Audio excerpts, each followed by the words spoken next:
Hey viewers, welcome back to my channel. I hope you are doing great. आज मैं बहुत पास से वीडियो बना रही हूँ because I don't know whether you are able to understand this और नॉट, बट ये क्या हो सकता है, ये इलस्ट्रेशन है। This is an illustration for the accountancy. You know, in short video I have mentioned that I am going to explain today the receipt and payment account. Okay, so how to where the receipt side, what are going to be the points that will be considered and कौन से transactions payments में आएंगे, we will discuss it today. First let's understand receipt and payment होता क्या है. जैसे कि मैंने आपको शॉर्ट वीडियो में बताया है कि रिसीट एंड पेमेंट एक नॉन ट्रेडिंग जो भी जितने भी बिजनेस ऑर्गेनाइजेशंस है वो लोग यूज करते हैं. रिसीट एंड पेमेंट ये एक अकाउंटिंग पीरियड में होता है. इसकी अकाउंटिंग पीरियड में जो भी कैश ट्रांजेक्शन्स में, वो पास्ट में हो, प्रेजेंट में हो, फ्यूचर में हो, जो भी कैश ट्रांजेक्शन्स हो रहे हैं वो रिसीट एंड पेमेंट अकाउंट में आएंगे. रिसीट साइड में आएंगे कैपिटल और रेवेन्यू दोनों आएंगे. पेमेंट साइड में भी कैपिटल रेवेन्यू दोनों आएंगे.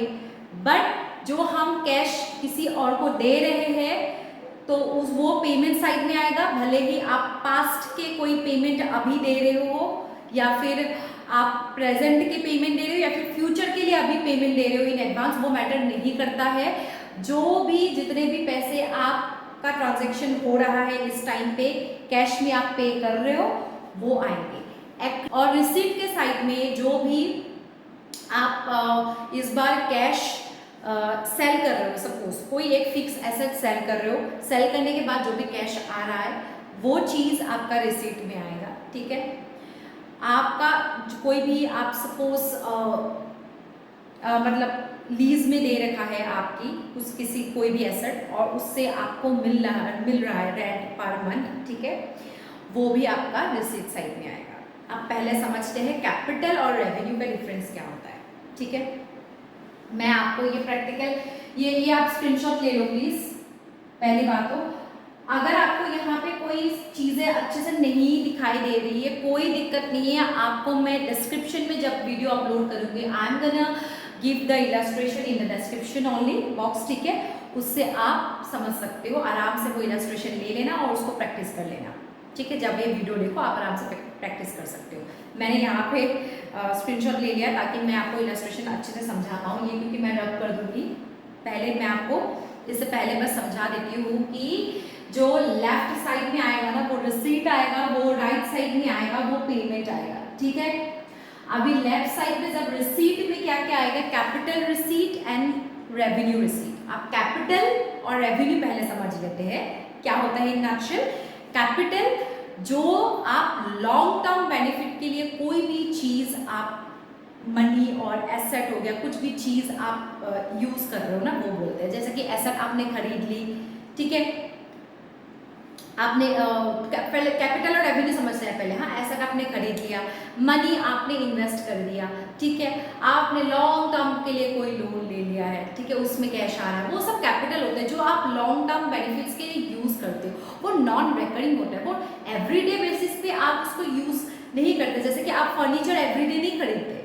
ठीक है, आप एक ही बार खरीद लेते हो या फिर सेल करते हो एक ही बार 5-10 साल में 1-2 बार. ठीक है, वो लॉन्ग टर्म के लिए होता है. बट एक साल के अकाउंटिंग पीरियड के अंदर जो भी डे टू डे बेसिस पे आप यूज करते हो बिजनेस फोर्सेस को के लिए, ऑपरेशन के लिए, वो क्या होता है, वो रेवेन्यू होता है. इनकम अर्न कर लिया. ठीक है, ये सब चीज़ें क्या होगा, रेवेन्यू होगा. जैसे कि आपका क्या बोलेंगे, आपको रेवेन्यू में कैसे कैसे चीज़ें आएंगे. आप सैलरी पे कर दिया. ठीक है, रेंट आपने रिसीव कर ली है ना. आपने क्या बोलते हैं उसको, आपने कोई ऐसा क्या बोलते हैं उसको, ऑनरियम बोलते हैं उससे. वैसे तो उसको आप बोल सकते हो कोई कोच का फी दे दिया आपने. ठीक है, तो ये सब चीज़ें कहाँ आएगा, ये सब चीज़ें आएगा रेवेन्यू में, जो कि डे टू डे बेसिस पे होता है ना. तो आपको समझ आ गया होगा इस चीज़ का कि क्या क्या है, कैपिटल क्या है, रेवेन्यू क्या है. आप समझते हैं कैपिटल रिसीट क्या है और रेवेन्यू रिसीट क्या है. कैपिटल रिसीट वो है, कैपिटल रिसीट मीन्स जहाँ पे आपका जो भी कैपिटल है ना वो इधर आपकी जो लायबिलिटी है उस कैपिटल में लायबिलिटी इंक्रीज हो रहा है या फिर आपकी एसेट डिक्रीज हो रहा है. व्हाई, कैपिटल मतलब एक लॉन्ग टर्म बेनिफिट के लिए कैपिटल होता है. ठीक है, आप एक ओनर हो, ओके, ऑफ ए बिजनेस. आपने पैसे डाल रखा है, वो भी एक कैपिटल हो गया बिजनेस में, है ना. But her bar capital receipt में हमेशा याद रखना, लोन फ्रॉम ए बैंक, उसमें क्या होगा, कैश आएगा, मतलब रिसीट हो गया, ठीक है। बट हाउएवर आपका जो है ये चीज़ आपको क्या कर रहा है, लायबिलिटी इंक्रीज कर रहा है, कैपिटल ही है बट ये इंक्रीज कर रहा है लायबिलिटी, आप बिजनेस के लिए यूज कर रहे हो लोन को, बट ये लायबिलिटी को इंक्रीज कर रहा है क्योंकि इसको आपको इंटरेस्ट के साथ प्रिंसिपल अमाउंट बाद में भरने हैं बैंक को, ठीक है। इसीलिए आप कैश तो आ रहा है बट वो लोन के थ्रू आ रहा है, समझो इस चीज़ को, ठीक है। इसलिए कैपिटल रिसीट में आएगा, है ना। अब आप समझते हैं कि रेवेन्यू रिसीट क्या होता है, फिर अब समझते हैं कि रिड्यूस ऑफ एसेट क्यों बोला है, क्योंकि हम कैश कब कमाएंगे, जब हम कैपिटल में क्या होता है, फिक्स एसेट वगैरह आता है, फिक्स एसेट को सेल कर दिया हमने कैश, फिर हमारे पास कैश इनफ्लो हुआ है ना, हमारे पास कैश आया, तो वो भी क्या होगा, कैपिटल रिसीट होगा। हाउएवर इसकी वाइस वर्सा क्या होगा, कैपिटल पेमेंट। क्यों, कैपिटल पेमेंट में क्या होगा, आप ऐसे हो सकता है ना, जैसे कि आपने पेमेंट की है, ठीक है, तो उसमें क्या होगा, आपकी एसेट जो है वो इंक्रीज होगा। क्यों इस इंक्रीज होगा, क्योंकि आप एसेट को परचेज करने के लिए आप पेमेंट कर रहे हो, ठीक है। कैश आउटफ्लो हो रहा है बट वो फिक्स एसेट आ रहा है, इसलिए कैपिटल रिसीट में हमेशा एसेट इंक्रीज होगा, कैपिटल पेमेंट में हमेशा आपका एसेट इंक्रीज होगा, कैपिटल रिसीट में आपकी आपकी जो एसेट है वो डिक्रीज होगी। एक बार फिर से समझते हैं, कैपिटल रिसीट में आपकी जो भी एसेट है वो डिक्रीज होगा, बट कैपिटल पेमेंट में आपकी एसेट इंक्रीज होगा। और कैपिटल पेमेंट में हमेशा आप याद रखना कि आप जैसे कि आप इन्वेस्टमेंट कर रहे हो ना, वो क्या आ रहा है, आपका पैसे जा रहा है, बट वो एक एसेट है, क्योंकि वो इन्वेस्टमेंट है, उसके साथ आपको रिटर्न के साथ आपको मिलेगा वो चीज़ बाद में, है ना। तो इसीलिए जब आप कैश दे रहे हो इन्वेस्टमेंट के लिए, वो भी एक काइंड ऑफ क्या होता है, कैपिटल पेमेंट में आता है, वो लॉन्ग टर्म के लिए बेनिफिट के लिए यूज होता है। फिक्स एसेट्स वगैरह सारा चीज़ें कैपिटल में आता है, बट कैपिटल रिसीट और कैपिटल पेमेंट का डिफरेंस समझो। इन नक्शल ये समझ लो कि जो 1 साल से ज़्यादा पीरियड के लिए जो भी फिक्स एसेट वगैरह इन्वेस्टमेंट वगैरह यूज होता है, वो आपका अगर एसेट को इंक्रीज कर रहा है तो कैपिटल पेमेंट में आएगा, मतलब कैश निकल रहा है, ठीक है, उसको खरीदने के लिए। कैपिटल रिसीट में क्या होगा, फिर आप कोई भी पैसे आप क्या कर रहे हो, ले रहे हो, कैसे ले रहे हो, सेल करके आप एसेट को सेल कर रहे हो, ठीक है। तो वो भी फिक्स एसेट वगैरह जो भी चीजें होंगे वो आएंगे आपके कैपिटल में, और डिफरेंस समझ लो, जो जाएगा कैपिटल से वो हो गया आपका कैपिटल रिसीट, जो भी आपका फिक्स एसेट जा रहा है, कैश आ रहा है, और जो आ रहा है फिक्स एसेट वगैरह जो भी कैपिटल आ रहा है उसको आप बोलोगे कैपिटल पेमेंट में, क्योंकि उसको खरीदने के लिए आप पैसे निकालो, ठीक है। इतना समझ लो। रेवेन्यू रिसीट और रेवेन्यू पेमेंट में क्या डिफरेंस है, जो भी खर्चे होते हैं ना, वो कोर्स ऑफ बिजनेस को रन करने के लिए आप जो भी पैसे खर्चे करते हो वो आएगा रेवेन्यू पेमेंट में, ठीक है। आपने रेंट पे कर दिया, आपने सैलरी पे कर दी, क्यों पे की, ताकि वो कोर्स ऑफ एक्शन जो बिजनेस है वो चलता रहे। लाइकवाइज आपका वाइस वर्सा कहाँ चलेगा, रेवेन्यू रिसीट में। रेवेन्यू रिसीट में क्या होगा, आपके पैसे आ रहा है, ठीक है, इनकम आ रहा है, तो वो रेवेन्यू रिसीट में आएगा। आप एक सपोज मैं एक बोलती हूँ, अभी एग्जांपल देती हूँ। अभी यहाँ पे क्या हो रहा है, subscription receipt during the year from 2008, 9, 10, 11, है ना। ये सब्सक्रिप्शन आप क्या कर रहे थे कि कोई आपका सब्सक्रिप्शन होता है ना, जो आप सब्सक्राइब करके रखते हो, वो ये सब्सक्रिप्शन है 3 साल का, ठीक है। बट यहाँ पे आपको क्या दे रहा है, ईयर एंडेड 31 मार्च 2010, ठीक है। मतलब जो आपका फाइनेंशियल ईयर, जो पूरा फाइनेंशियल होगा, ये 1/4/2009 से लेके 31/3/2010 तक का अकाउंटिंग पीरियड हम बनाएंगे, आप, है ना। उसमें 2008-9 का क्या काम है, क्योंकि वो पास्ट में हो रखा है। कैपिटल रिसीट और पेमेंट क्या बोलता है कि पास्ट, प्रेजेंट एंड फ्यूचर तीनों ही आएंगे, मतलब वो पास्ट में हो रखा है। आप पास्ट का जो भी पेमेंट था वो या फिर वो अभी हो रहा है, ठीक है। पास्ट का जो भी आपका रिसीव करना था वो अभी रिसीव हुआ है। सब्सक्रिप्शन रिसीव्ड लिखा हुआ है, आई एम सो सॉरी, ये कंफ्यूज, मतलब सब्सक्रिप्शन रिसीव मतलब हमको रिसीव हुआ है, ठीक है।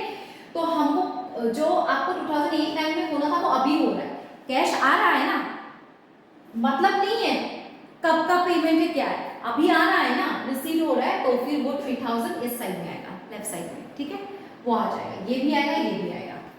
मतलब नहीं है कि ये 2010 और 11 का, ये तो फ्यूचर में होगा ना, फ्यूचर में आपका एक्चुअली मतलब क्या होता है, ये बोलता है कि एडवांस पेमेंट जो आपको फ्यूचर में देने हैं, बट अभी आपने दे दिए इस साल अकाउंटिंग पीरियड का 2010 के अंदर, तो ये फिर नहीं आना चाहिए था, बट आ रहा है। क्यों आ रहा है? क्योंकि पास्ट प्रेजेंट फ्यूचर जो भी कैश आ रहा है वो रिसीट में आएगा, जो भी पेमेंट, इतना ही समझ लो, मैंने बस लंबा में समझा दिया आपको कि कैपिटल क्या होता है, रेवेन्यू क्या होता है, capital receipt, revenue receipt, capital payment, revenue payment, but इतना ज़्यादा आपको बाइफरकेट करके आपको लिखना ही नहीं है। जब आप प्रैक्टिकल इलस्ट्रेशन करोगे, बस आपको समझना है कि कैश आ रहा है, नहीं आ रहा है तो फिर इस साल तो ये रिसीट साइड में आएगा, कैश जा रहा है इस साल तो फिर पेमेंट साइड में आएगा, ठीक है, इतना समझो। उससे पहले का आप अगर आपको सीखना है कि वो टर्म क्या है तभी सीखो, वरना आप बिल्कुल भी कंफ्यूज मत होना, ठीक है।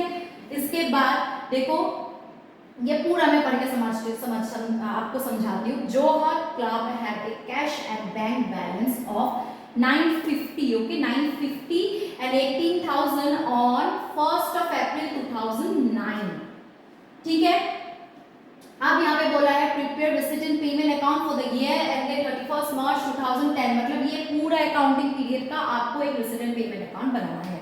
अब Johar club had a cash and a bank balance 950 and, तो कैश कितना है 950, बैंक बैलेंस कितना है बैंक में 18,000, तो ये जो 1/4/2009 ये क्या होता है, ये starting of the accounting period, 31 March 2010 is the end of the accounting period. तो स्टार्टिंग में क्या होता है, जब भी कोई कैश एंड बैंक बैलेंस होता है, मतलब पुराने जो भी आपका 2009 का है वो अकाउंटिंग पीरियड है 31 अप्रैल 2009 का, वो आपका कैश एंड बैंक जो भी बैलेंस है वो ट्रांसफर हो रहा है, ठीक है। अब ये जब ट्रांसफर हुआ तो न्यू अकाउंटिंग ईयर 1 अप्रैल 2009, इसमें क्या होगा, ये ओपनिंग बैलेंस हो जाएगा। पिछले साल के अकाउंटिंग ईयर का जो क्लोजिंग बैलेंस है वो इस साल के अकाउंटिंग ईयर का क्या होता है, ओपनिंग बैलेंस। ओपनिंग बैलेंस कहाँ आएगा, आपका रिसीट साइड में आएगा, मतलब लेफ्ट साइड में आएगा। और जो आपका ये हो गया, इतना समझ लो। फिर उसके बाद subscription receive during the year, ये तीनों क्या होगा, रिसीव हुआ है ना, इस साल पैसे आ रहा है तो कहाँ जाता है, रिसीट साइड में, मतलब लेफ्ट साइड में, ठीक है। मैं वैसे तो आपको ये पूरा इलस्ट्रेशन सोल्यूशन दे रही हूँ अभी, बट मैं आपको बस एक क्वेश्चन समझा रही हूँ, उसके बाद मैं सोल्यूशन लिख दूंगी आपको, ठीक है। फिर उसके बाद एंट्रेंस फी 8,000 है ना, तो एंट्रेंस फी कहाँ आएगा, वो रिसीट साइड में आएगा, क्योंकि एक फी है जो लोग देते हैं एंट्रेंस फी, ठीक है। तो ये आपका 8,000 आएगा यहाँ।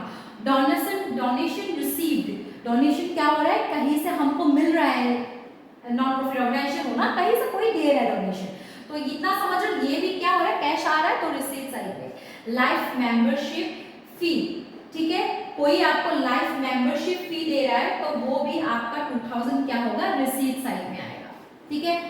Rent receive from auditorium, auditorium आपने कहीं पे दे रखा है, ठीक है, किसी को आपने दे रखा है ऑडिटोरियम यूज करने के लिए, उससे आपको रेंट मिल रहा है, वो रिसीट हो गया, पेमेंट होगा, रिसीट साइड में आएगा, कहाँ आएगा, लेफ्ट साइड में आएगा 1600, ओके। सैलरीज टू स्टाफ, आप सैलरी आप क्या कर रहे हो, दे रहे हो कि ले रहे हो, दे रहे हो, तो कैश क्या हो रहा है, जा रहा है, और वो क्या होता है, सैलरी हर महीने जाता है, तो डे टू डे या फिर मंथली क्वार्टरली में यूज होता है एक ही साल में, तो ये कैपिटल है नहीं, ये क्या है, रेवेन्यू है, तो ये क्या है, रेवेन्यू पेमेंट है, तो ये कहाँ आएगा आपका, राइट साइड में 13,200। आउटस्टैंडिंग सैलरीज 6,800, आप इससे बताओ आउटस्टैंडिंग सैलरीज आता है, क्यों नहीं आता, क्यों नहीं आता, मैंने आपको शॉर्ट वीडियो में समझाया था ना। आउटस्टैंडिंग सैलरीज मतलब आपका जो अभी का सैलरी है, जो आपको अभी मिलना है वो आउटस्टैंडिंग है, ठीक है, आपको वो फ्यूचर में मिलेगा, अभी नहीं मिलेगा, वो आप नहीं दे रहे हो, तो क्या होगा, कैश जा रहा है नहीं जा रहा है ना, तो इसको आप 6,800 इसको आप अवॉइड करो, इसको एंट्री मत करो, ठीक है। रिपेयर्स टू बिल्डिंग, ठीक है, रिपेयर्स टू बिल्डिंग, रिपेयर हो रहा है तो पैसा जा रहा है, ठीक है, ये बिल्डिंग का रिपेयरमेंट है, ठीक है, ये पैसा जा रहा है। 950 क्या होगा, पेमेंट साइड में आएगा, सेल ऑफ ओल्ड न्यूज़पेपर। आप इसको समझो, ओल्ड न्यूज़पेपर को सेल किया जा रहा है तो वो क्या हो रहा है, पैसे आ रहा है तो ये 685 रिसीट साइड में आएगा। फर्नीचर परचेज, फिक्स एसेट है, ये कैपिटल है, बट क्या हो रहा है, ये इसको परचेज किया जा रहा है, मतलब ये फिक्स एसेट क्या हो रहा है, इंक्रीज हो रहा है। अब इंक्रीज होता है तो क्या होता है, कैपिटल पेमेंट में आता है। क्यों, क्योंकि हम कैश निकाल रहे हैं इस चीज को इंक्रीज करने के लिए, है ना। तो कहाँ आएगा, पेमेंट साइड में, ठीक है, राइट साइड में। Balance at bank, balance at bank 31/3/2000, आप इसको समझो 31/3/2010 मतलब क्या है, ending of the financial year, तो ये क्या होता है, क्लोजिंग बैलेंस, इसको कैरी फॉरवर्ड करते हैं नेक्स्ट डे के लिए, ठीक है। तो अब हम समझाते हैं कि कैसे क्लोजिंग बैलेंस को निकालना है, ठीक है। एक तो कैश था, एक बैंक था, बैंक का तो निकल गया, कैश का निकालना है, तो कैसे निकालेंगे उसको, ठीक है, कितना हमारे पास बचा हुआ है, रिसीट में ज़्यादा है फिर पेमेंट में ज़्यादा हमने खर्चा किया, वो हम देखेंगे अभी, ठीक है। तो आप मुझे 1 मिनट दे दो, मैं ये रब करती हूँ, उसके बाद में इलस्ट्रेशन की सोल्यूशन के साथ आपको समझाती हूँ, ठीक है। आप प्लीज़ इसको डिस्क्रिप्शन से आप इधर इसको रिटेन कर लेना या फिर आप इसके स्क्रीनशॉट ले लेना प्लीज़, ताकि आप जब प्रैक्टिकल समझ रहे हो तो आपको अच्छे से क्लियरली समझ आए, आपको कोई प्रॉब्लम ना हो, ठीक है। मैं आपको पूरा चार्ट बना के दिखाऊंगी और ट्रांजैक्शंस कहाँ कहाँ आएंगे ये भी दिखा देती हूँ लाइव, ताकि आपको अच्छे, पहले तो आप ये ऐसे बना लो, ठीक है। कौन सा डेबिट साइड होता है, लेफ्ट साइड, और क्रेडिट साइड कौन सा होता है, right side. In between divide कर लो, फिर यहाँ अमाउंट आएगा, यहाँ रिसीट आएगा, ठीक है, RECEI, रिसीट, अमाउंट या फिर रुपीज लिख लो, मैं रुपीज लिख रही हूँ, आप अमाउंट लिख सकते हो, रुपीज मैंने यहाँ पे लिख दिया, ये हो गया पेमेंट। अब आपका अकाउंटिंग ईयर क्या था, 31 मार्च 2010, है ना, और क्या था, रिसीट एंड पेमेंट निकालो, कौन से क्लब के था, जोहर क्लब, आपका जो क्लब का नाम है वो भी लिखना होता है, ठीक है। रिसीट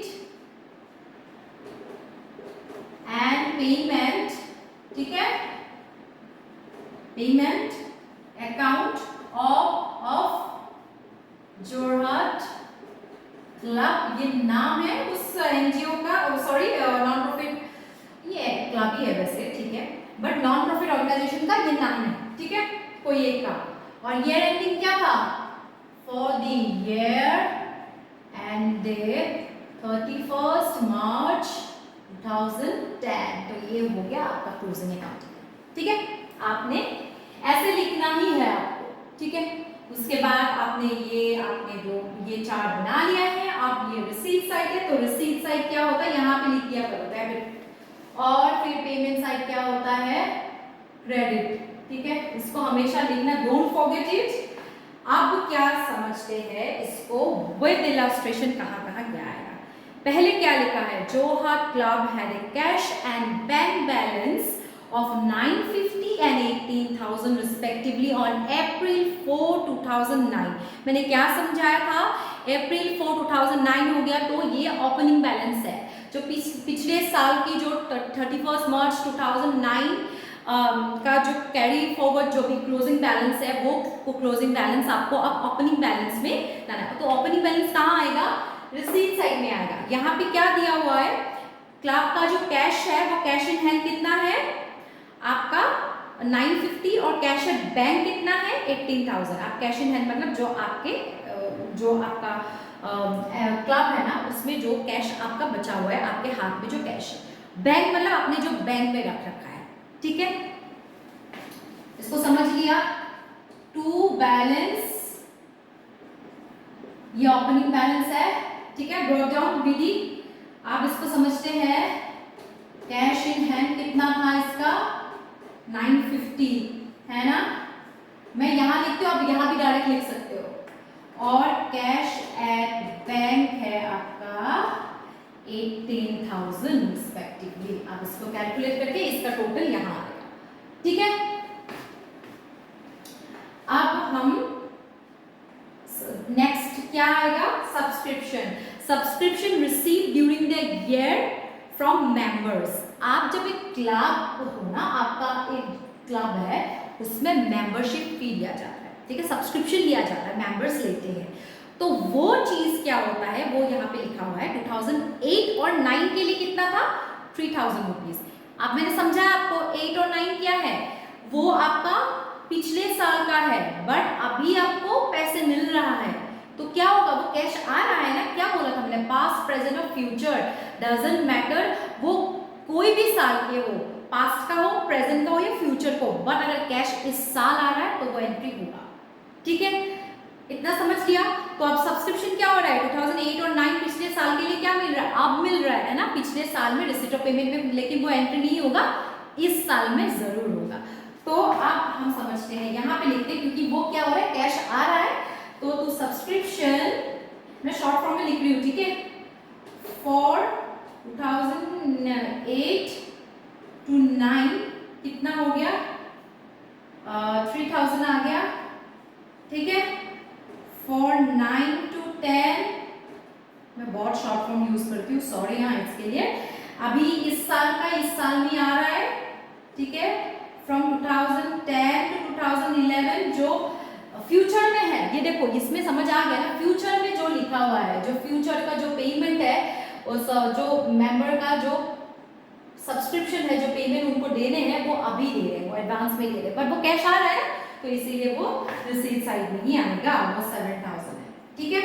इसको कैलकुलेट करके इसका टोटल हम लिखेंगे यहाँ पे। फिर उसके बाद आता है एंट्रेंस फी। एंट्रेंस फी मतलब कोई भी एंट्रेंस फी जो आप फी देते हो एंट्री करने के लिए, ठीक है, तो वो भी आएगा to entrance fee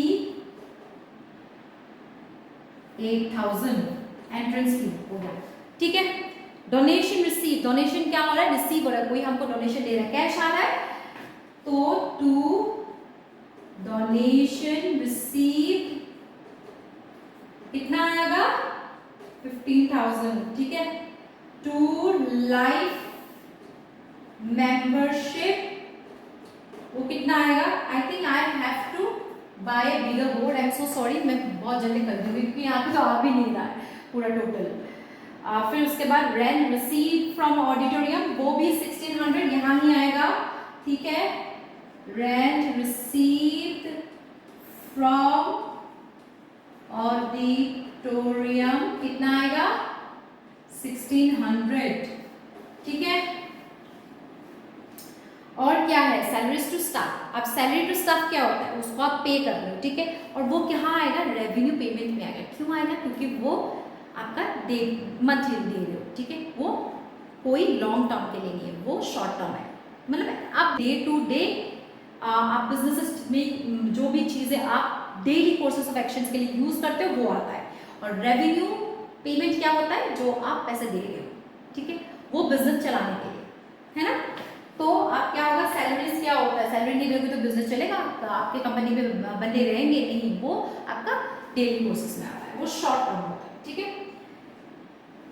salaries to staff ये आएगा बाय, ठीक है, बाय सैलरीज टू स्टाफ कितना है ये, 13200, ठीक है। अब बाय आपके क्या हो गया, repairs to building, repairs to building वो कितना आएगा, 950।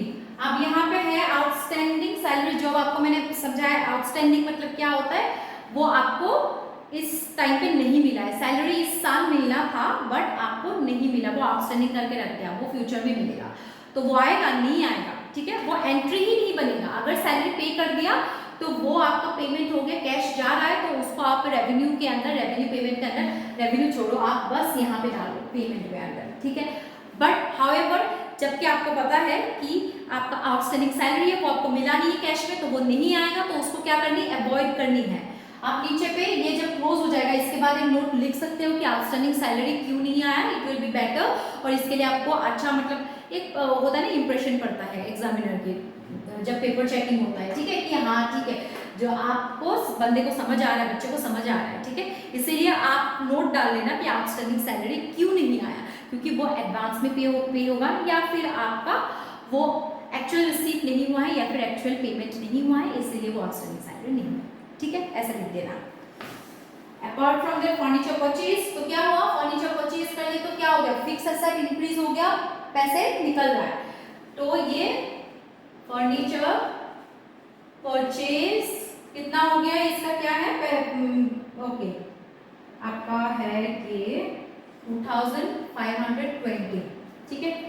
बट आप देख लो सेल ऑफ ओल्ड न्यूज़पेपर, आप ओल्ड न्यूज़पेपर को सेल कर दो तो क्या आ रहा है, पैसे आ रहा है, तो वो इस साइड में आएगा, इस साइड में जगह ही नहीं है यार, sale of old newspaper, amount देख लो बस आपको समझ आ जाएगा फिर। 685 है इसका, ठीक है।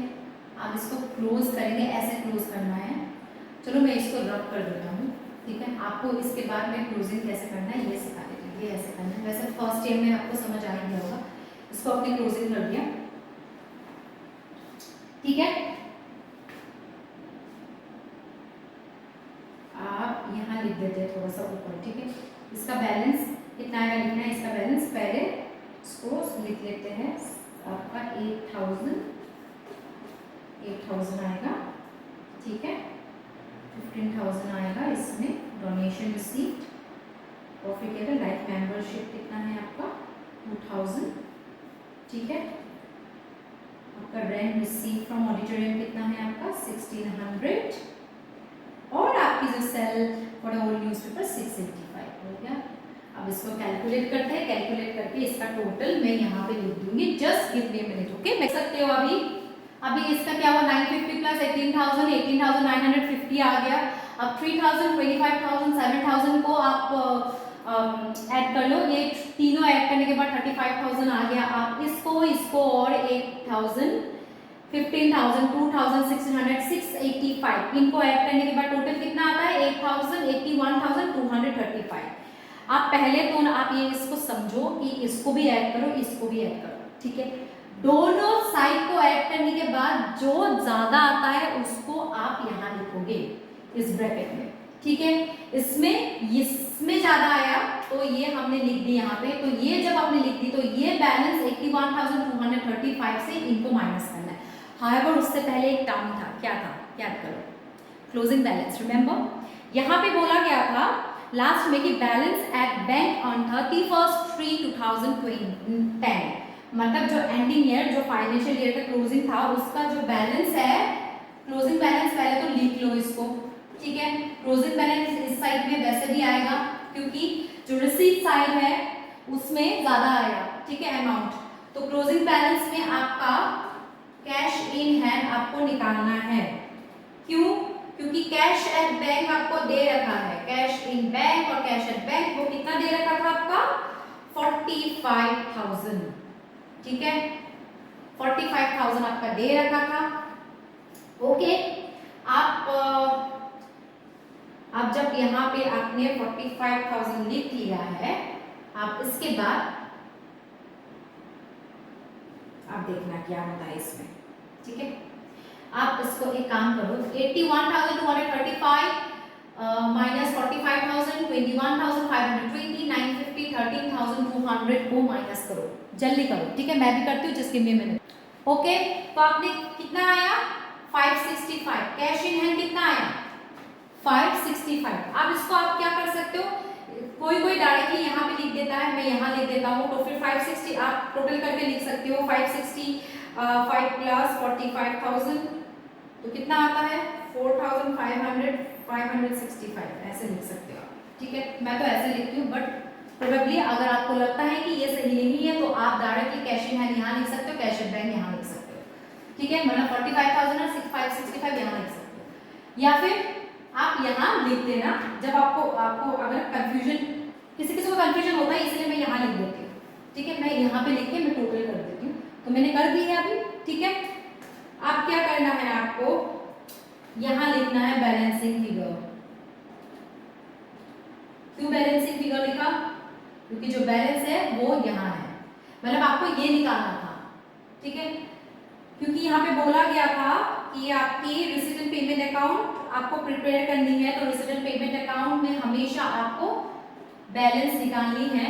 अब बैलेंस में अगर सारा कुछ दिया हुआ है सिर्फ ये निकालना था कैश इन हैंड, हाउएवर अगर आपको ये हो गया कि पेमेंट साइड में ज्यादा आ गया, ठीक है, और रिसीट साइड में कम आया, तो क्या होगा, क्लोजिंग बैलेंस यहाँ चला जाएगा और यहाँ पे क्या लिखना पड़ेगा, to closing balance bank overdraft, मतलब क्या हो गया, बैंक से एक्सीड कर लिया आपका। जब भी खर्चे ज्यादा हो जाता है ना, पेमेंट आपने कैश ज्यादा निकाल दिया, खर्चे नहीं मतलब खर्चे ही है ना, पेमेंट आपने ज्यादा कर दिया, अब पेमेंट आपने कैश निकाल दिया, आपको कैश जो इनफ्लो आ रहा है वो कम है, तो क्या होता है, बैंक ओवरड्राफ्ट ही तो होता है, क्योंकि आपने एक्सीड कर ली, ओवर लिमिट कर ली, लिमिट जो है वो क्रॉस कर लिया, ठीक है, तो वो बैंक ओवरड्राफ्ट में इस साइड में आ जाएगा। समझ गए आप?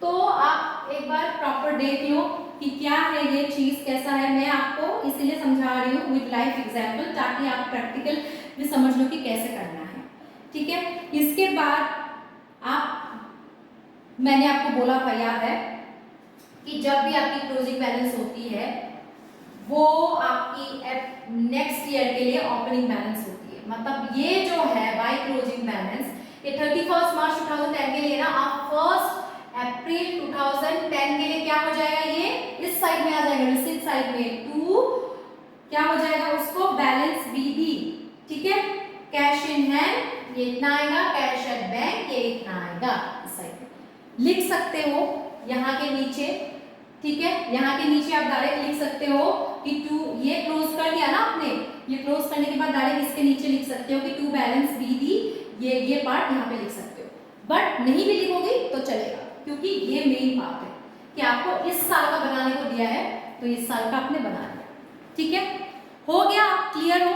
फिर से मैं रिवाइज कर देती हूँ कि की लर्निंग हमारे क्लास का क्या था, रिसिट एंड पेमेंट अकाउंट क्या है, वो नॉन ट्रेडिंग जो ऑर्गेनाइजेशंस होते हैं वो यूज करते हैं फाइनेंशियल ईयर, ठीक है, एवरी फाइनेंशियल ईयर में वो यूज किया जाता है, वो लोग यूज करते हैं क्या करने के लिए यूज करते हैं, वो लोग कैश कितना आया, कैश कितना गया, वो जो स्टेटस ऑफ कैश है ना वो समझने के लिए इसको यूज करते हैं, ठीक है, इतना समझ में आ गया।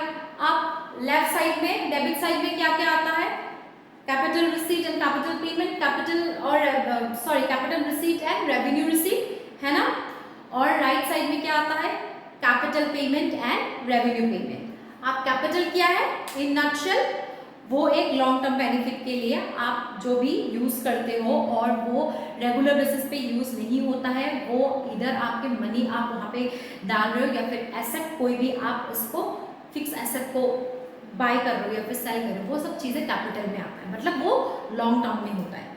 शॉर्ट टर्म के लिए जो भी चीज़ें होती है डे टू डे बेसिस पे, वो हमेशा ही एवरी ईयर होता है, वो चीज़ें कहाँ आता है, वो आता है रेवेन्यू में। आप कैपिटल रिसीट क्या था, जहाँ पे आपकी लाइबिलिटी इंक्रीज हो रही है, मतलब कैश आप कहीं से ला रहे हो लोन से, ठीक है, या फिर आपकी एसेट रिड्यूस हो रहा है कैश को इनफ्लो करने के लिए, ठीक है, मतलब आप सेल कर रहे हो। अब रेवेन्यू रिसीट क्या होता है, फिर से समझते हैं, क्या था वो, कि आप कोई भी फी रिसीव कर रहे हो, सब्सक्रिप्शन कोई छोटा मोटा फी रिसीव कर रहे हो, ठीक है, हर साल में, ठीक है, तो वो चीज़ें क्या हो गई, या फिर रेंट रिसीव कर रहे हो, तो वो क्या हो गया, रेवेन्यू रिसीट, मतलब वो हर महीने एक साल में 1-2 बार आता है, वो डे टू डे बिजनेस के लिए होता है, तो वो क्या आएगा, कहाँ आएगा, रेवेन्यू रिसीट। कैपिटल पेमेंट क्या था, जहाँ पे आपके एसेट क्या हो रहे हैं, इंक्रीज हो रहे हैं, जहाँ पे आप कैश निकाल रहे हो वो एसेट को अचीव करने के लिए, ठीक है, इंक्रीज करने के लिए, फिक्स एसेट्स एंड ऑल, तो वो क्या आएगा कैपिटल पेमेंट में। और आपकी रेवेन्यू पेमेंट क्या होगी, जहाँ पे आप डे टू डे बिजनेस के लिए आप पैसे निकाल रहे हो ताकि आपकी बिजनेस चले, ठीक है, रेंट पे कर दिया, सैलरी पे कर दिया, है ना, ये सब चीजें कहाँ आएगा, कोई एक्सपेंस था उसको आपने पे किया हुआ है, या फिर क्या क्या था, फर्नीचर क्या हो गया, repair of the buildings, repair of building कहाँ आएगा, आपकी रेवेन्यू पेमेंट में आएगा, क्योंकि वो मेंटेनेंस के लिए आप क्या करते हो, उसकी कॉस्ट जाता है, ठीक है, तो वो चीज तो आप रेगुलर बेसिस पे होता है, तो वो क्या हो जाएगा, वो आपको रेवेन्यू पेमेंट में आएगा। हाउएवर आपको capital receipt, capital revenue receipt, capital payment, revenue payment, ये सब चीज़ों में आपको ज़्यादा इंटरेस्ट देने की ज़रूरत नहीं है, क्योंकि यहाँ पे सिंपल आपको इतना ही समझना है, क्योंकि आप अगर देखो कोई क्या करता है कि capital receipt, revenue receipt, capital payment, revenue payment भी लिख के उसके अंदर जो भी आपका जो शॉर्ट टर्म का है वो रेवेन्यू में आ जाता है, वो लॉन्ग टर्म का है वो आपका आ जाता है कैपिटल में। वैसे भी बाइफरकेट करते हैं, बट मोस्ट प्रोबेबली ये चीज़ें नहीं करनी है आपको, ठीक है, according to my opinion, because easy way में आप समझोगी तो फिर कॉम्प्लिकेशंस नहीं होगा। आप मीनिंग समझ लो भले ही, बट हाउएवर आपको करना यही है कि आप देखो आपका कितना टाइम लगता है, 3 घंटे सिर्फ आपको टाइम मिलती है एग्जाम देने के लिए। 3 घंटे में आप क्यों ये सब चीज़ों में दिमाग खराब कर रहे हो? इससे अच्छा आप इतना ही समझ लो ना कि पैसे आ रहे हैं इस साल, ओके फाइन, पैसे जा रहा है इस साल, ओके फाइन, बट इस साल में पैसे आना है, नहीं मिला नहीं लिखेंगे। इस साल जो पिछले साल का जो मतलब सॉरी जो भी आपका नेक्स्ट ईयर का जो भी नहीं मिली है, फ्यूचर में जाके मिलेगा, या फिर जो प्रीपेड एक्सपेंस जो पहले ही आपका पेमेंट कर दिया है इस साल के लिए, ठीक है, वो भी नहीं आएगा। लास्ट ईयर का पेमेंट था इस साल मिला है, फ्यूचर का पेमेंट था इस साल मिला है, इस साल का इस साल मिला है, तब आएगा। कोई भी एक्रूड इनकम आउटस्टैंडिंग नहीं आएगा, एक्सपेंसेस हो या फिर वो इनकम हो, नहीं आएगा, प्रीपेड एक्सपेंसेस नहीं आएगा, ठीक है, समझ में आ गया इतना? आपको अगर बहुत अच्छे से जानना है ना कि क्या क्या चीज़ें क्यों नहीं आ रहा है, आउटस्टैंडिंग क्यों नहीं आ रहा है, ये चीज़ें तो आप शॉर्ट वीडियो में देख लेना, मैंने समझा दिया था, ठीक है। शॉर्ट वीडियो के बाद ये लॉन्ग वीडियो में मैं आपको प्रैक्टिकल समझा चुकी हूँ। आई होप आपको समझ आ गया होगा। नेक्स्ट टाइम तो मैं ये भी रब कर दूंगी, तो ऊपर से आप जब लिखूंगी ना तो अच्छे से आपके पास मतलब आपको दिखाई पड़ेगा कि कैसे हम, ये देखो कितना मैस हो गया। तो मैं चाहती हूँ कि नेक्स्ट टाइम से मैं आइडिया मुझे समझ आ गया कि मुझे यहाँ से बनाना है, ताकि आपको अच्छे से समझ में आए कि एंट्रीज कहाँ कहाँ आएंगे, और बोर्ड भी मैं बहुत जल्दी मतलब न्यू वाला लूँगी, ठीक है, ओके। सो आई होप आपको आइडिया मिल चुका है कि रिसीडेंट पेमेंट अमाउंट कैसे बनाने हैं और कहाँ कहाँ कौन से ट्रांजेक्शन्स आएंगे। कोई भी डाउट होगा please comment down below. Apart from that हो सकता है ये गलती हो जाए, क्योंकि मैं भी बहुत टाइम के बाद सिखाना स्टार्ट की हूँ, ठीक है, कोई भी गलती हो गई I am very sorry about it, but most probably तो गलती नहीं हुई है। अगर फिर भी हुई है तो फिर आप मुझे पॉइंट आउट करके भी कमेंट में बता सकते हो, नेक्स्ट टाइम वो गलती नहीं करूँगी, ठीक है। I am trying my best, मैं भी पढ़ के आप लोगों को समझा रही हूँ फिर से। आई होप आपको बहुत अच्छा लगा हो वीडियो। अगर ऐसे ही वीडियो इन फ्यूचर भी चाहिए so do not forget to like, subscribe and share. Next time हम मिलते हैं इनकम एंड एक्सपेंडिचर के साथ, ठीक है। रेसिडेंट पेमेंट अकाउंट के बाद आप इनकम एंड एक्सपेंडिचर अकाउंट बनाते हो, तो वो कैसे बनाना है इनकम एंड एक्सपेंडिचर, और वो क्या है चीज़, पहले तो मीनिंग के साथ मैं शॉर्ट वीडियो बनाऊंगी, उसके बाद लॉन्ग वीडियो में आपको प्रैक्टिकल के साथ समझा दूंगी इनकम एंड एक्सपेंडिचर कैसे बनाना है, okay. Have a great day, bye bye.